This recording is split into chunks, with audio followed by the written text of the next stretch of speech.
के अनुसार इस व्रत का विधि विधान बताया गया है। माता अहोई को देवी पार्वती का स्वरूप बताया गया है। इस दिन माताएं अपने संतान के अच्छे स्वास्थ्य, उज्जवल भविष्य के लिए माता अहोई से प्रार्थना करती हैं, निर्जल व्रत धारण करती हैं और उनकी विशेष पूजा अर्चना करती हैं। इस दिन संध्या के समय तारों का दर्शन करके उन्हें अर्घ्य अर्पण करने के बाद ही इस व्रत को खोला जाता है। कई स्थानों पर चंद्रदेव के दर्शन करने के बाद इस व्रत को खोला जाता है। इस व्रत को अहोई आठे के नाम से भी जाना जाता है। इसी दिन बहुला अष्टमी भी आती है। बहुला अष्टमी यानी जिस दिन बहुला नामक गाय को भगवान श्री कृष्ण की विशेष कृपा प्राप्त हुई थी और उसी के नाम से बहुला वन का नामकरण किया गया था और वो वन आज भी वृंदावन में है। तो आइए आज अहोई अष्टमी और बहुलाष्टमी के शुभ अवसर पर हम इस पौराणिक कथा का श्रवण करते हैं। इस कथा का वर्णन हमें पुराणों या शास्त्रों में नहीं मिलता, अपितु व्रज की लोक मान्यताओं के अनुसार इस कथा का प्रचलन सुना गया है।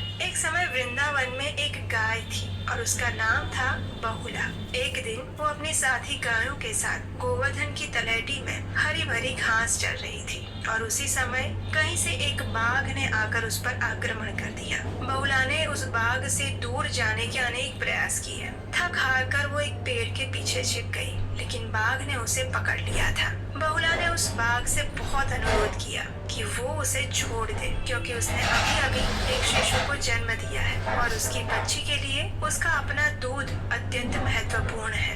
एक बार वो अपनी पुत्री को अंतिम बार देख ले और उससे विदा ले ले। उसके बाद वो बाघ का आहार बनने के लिए तैयार है। पहले तो बाघ नहीं माना। उस बाघ ने कहा कि मैं कैसे तुम पर विश्वास कर लूं? क्या प्रमाण है इस बात का? तो बहुला ने कहा, मैं वृंदावन में रहती हूँ और मेरे स्वामी कृष्ण हैं। मैं कभी भी झूठा वचन नहीं देती। ये सुनकर बाघ उस बहुला की बातों में आ गया। ये सुनकर बाघ ने उस बहुला गाय की बात मान ली और उसे जाने दिया, लेकिन उससे वचन लिया कि अगले दिन प्रातः काल वो उसका आहार बनने के लिए अवश्य वापस आएगा। इस प्रकार बाघ से छूटने के बाद और उसे वचन देने के बाद बहुला वापस अपने स्वामी के पास आई और अपने बछड़े को दूध पिलाने लगी। उसने सारी घटना अपने स्वामी, एक ब्राह्मण और अपने बछड़े को कह सुनाई। जब उन सभी ने ये करुण कथा सुनी तो वे अत्यंत दुखी हो गए। बहुला के उस बछड़े ने कहा, माता तुम्हारे बदले मैं बाघ का आहार बनूंगा, मुझे जाने दो। ये सुनकर बहुला का स्वामी भी अत्यंत शोकमग्न हो गया। उसने बहुला से कहा, बहुला तुमने बाघ को आहार देने की बात की थी तो तुम्हारे बदले मैं चला जाऊंगा। लेकिन बहुला ने कहा, नहीं, वचन मैंने दिया था, इसलिए इस वचन का पालन भी मैं ही करूंगी।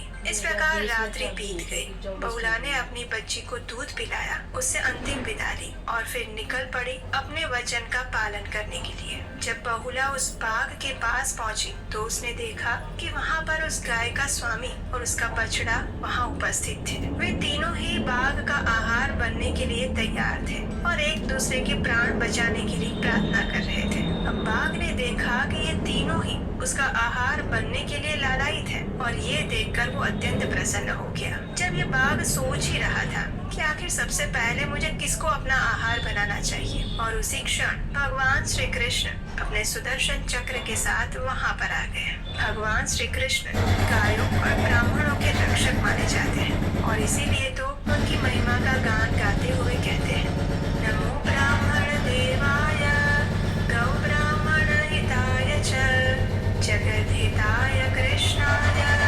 गोविंदाय नमो नमः।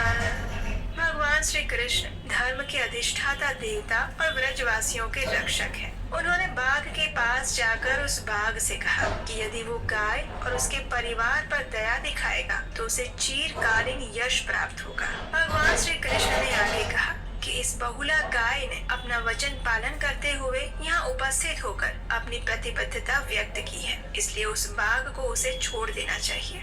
भगवान श्री कृष्ण की उपस्थिति से उस बाघ के अंदर सात्विक भाव का संचार होने लगा। उसने बहुला को उसके वचन से मुक्त कर दिया।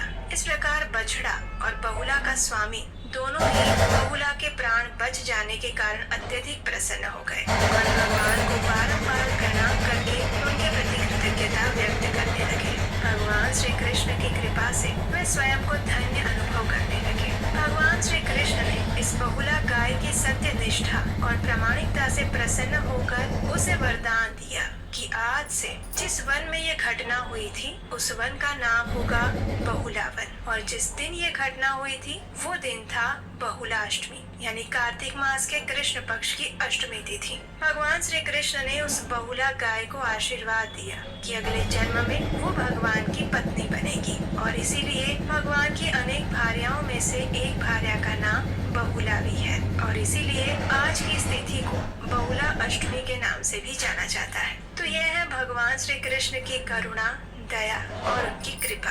अहोई अष्टमी के दिन माताएं अपने संतान की सुखाकारी हेतु प्रार्थना करती हैं, और इस बहुला की कथा में भी हम वही देखते हैं। इसलिए बहुलाष्टमी की